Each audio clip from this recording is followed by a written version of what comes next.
আসসালামু আলাইকুম ক্লাস 5 এর শিক্ষার্থীরা তোমরা সবাই কেমন আছো? এরপর আলোচনা করব ক্লাস 5 বাংলাদেশ ও বিশ্ব পরিচয় বইয়ের পৃষ্ঠা নম্বর 93। পৃষ্ঠা নম্বর 93 থেকে আছে দেখো কতে সঠিক উত্তরের পাশে টিক চিহ্ন দাও। আমাদেরকে সঠিক উত্তরের পাশে টিক চিহ্ন দিতে বলেছে। তোমরা শিক্ষার্থীদের খাতা কলম নাও এবং এগুলো তোমরা উত্তরগুলো নোট করে নাও এবং এগুলো তোমরা এখানে দাগিয়ে নাও। 1 নম্বর আছে দেখো সার্কের প্রতিষ্ঠাকালীন সদস্য দেশ কয়টি ছিল? কতে আছে 6টি, খতে আছে 7টি, গতে আছে 8টি, ঘতে আছে 9টি। এর উত্তর হবে 7টি। আমরা কি লিখব? 7টি। 2 নম্বর আছে মুসলিম দেশগুলো নিজেদের মধ্যে সহযোগিতার জন্য নিচের কোন সংস্থাটি গড়ে তোলে? কতে আছে সার্ক, খতে আছে জাতিসংঘ, গতে আছে ওআইসি, ঘতে আছে ওপেক। এর উত্তর হবে গ, ওআইসি। তোমরা এভাবে দাগিয়ে আনো শিক্ষার্থীরা। 3 নম্বর আছে বিশ্ব শান্তি ও নিরাপত্তা প্রতিষ্ঠার জন্য কাজ করে কোন সংস্থা? কতে আছে সার্ক, খতে আছে জাতিসংঘ, গতে আছে ওআইসি, ঘতে আছে ওপেক। এর উত্তর হবে জাতিসংঘ। তোমরা এগুলো নোট করো শিক্ষার্থীরা। খতে আছে দেখো এখানে সঠিক শব্দ বসিয়ে শূন্যস্থান পূরণ করো। সঠিক শব্দ বসিয়ে আমাদেরকে শূন্যস্থান পূরণ করতে বলেছে। 1 নম্বর আছে দেখো এখানে সার্কের সদস্য দেশগুলো একে অপরের সার্বভৌমত্বের প্রতি দেশ হবে। এই দেশে কি লিখবো আমরা? এই শূন্যস্থানে কি লিখবো? শ্রদ্ধাশীল। সার্বভৌমত্বের প্রতি শ্রদ্ধাশীল হবে।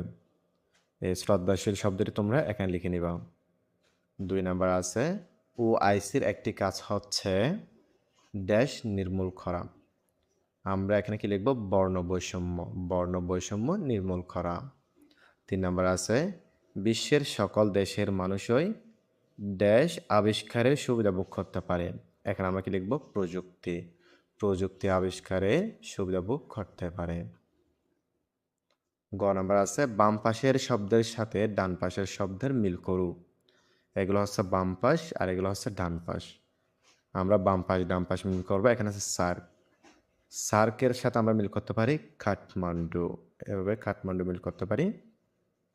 ওআইসি, ওআইসির সাথে আমরা মিল করতে পারি জেদ্দা। আমরা জেদ্দা মিল করতে পারি। এরপরে জাতিসংঘের সাথে আমরা মিল করতে পারি নিউ ইয়র্ক। New York. তোমরা শিক্ষার্থীরা এভাবে মিল করে নিবা।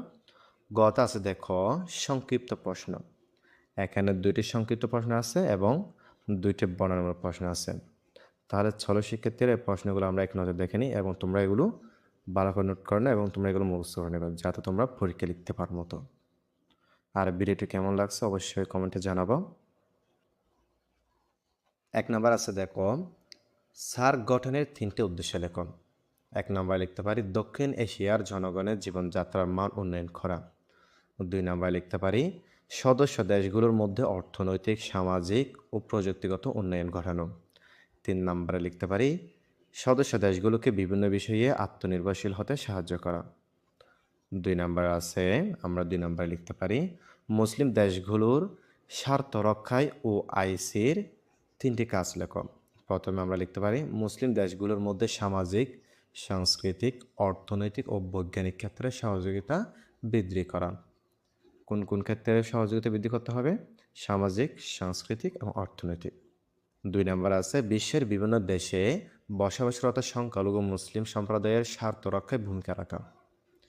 3 নাম্বার আছে ইসলামী পবিত্র স্থানসমূহের নিরাপত্তা বিধানে সহযোগিতা করা।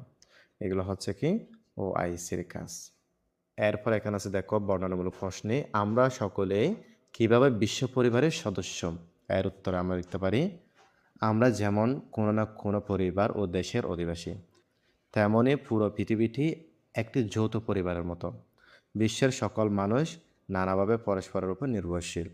আধুনিক আধুনিক তথ্য প্রযুক্তি, জ্ঞান বিজ্ঞান এবং যোগাযোগের অগ্রগতির ফলে দূরবর্তী দেশগুলো এখন কাছাকাছি চলে এসেছে। একই বিশ্বের বাসিন্দা হিসেবে এবং পারস্পরিক সামাজিক ও অর্থনৈতিক দায়বদ্ধতার কারণে আমরা সকলেই বিশ্বের পরিবারের সদস্য। অবশ্যই শিক্ষার্থীরা তথ্য প্রযুক্তি আমাদেরকে ওই জায়গায় নিয়ে গেছে এখন। এখানে আছে দেখো আন্তর্জাতিক সদস্যগুলো আমাদের জীবনমান উন্নয়নে কীভাবে ভূমিকা রাখতে পারে। এর উত্তর হবে আন্তর্জাতিক সংস্থাগুলো বিশ্ব শান্তি ও স্থিতিশীলতা বজায় রাখার পাশাপাশি দারিদ্র্য দূরীকরণ, শিক্ষা, স্বাস্থ্য ও প্রযুক্তির প্রসারে কাজ করে। দেশগুলোর মধ্যে যৌথ অর্থনৈতিক উন্নয়ন, নবায়নযোগ্য শক্তির ব্যবহার বৃদ্ধি এবং পরিবেশ রক্ষায় এগুলো পারস্পরিক সহযোগিতা জোরদার করে। এছাড়া প্রাকৃতিক দুর্যোগ বা সংকটে সাহায্য প্রদান করে। এইসব সমস্ত মানুষের সার্বিক জীবনযাত্রার মান উন্নত করতে ভূমিকা রাখে। তাহলে শিক্ষিত বন্ধুরা, আন্তর্জাতিক সংস্থাগুলো আমাদের জীবনমান উন্নয়ন করতে, অর্থাৎ উন্নয়নে কীভাবে ভূমিকা রাখতে পারে সেটি বিস্তারিত এখানে দেওয়া হয়েছে। তোমরা এগুলো ভালো করে দেখে নেবে এবং এগুলো তোমরা অবশ্যই নোট করে নেবে। আর যদি তোমাদের এই ভিডিওটা ভালো লাগে অবশ্যই শেয়ার করে দিও। আসসালামু আলাইকুম।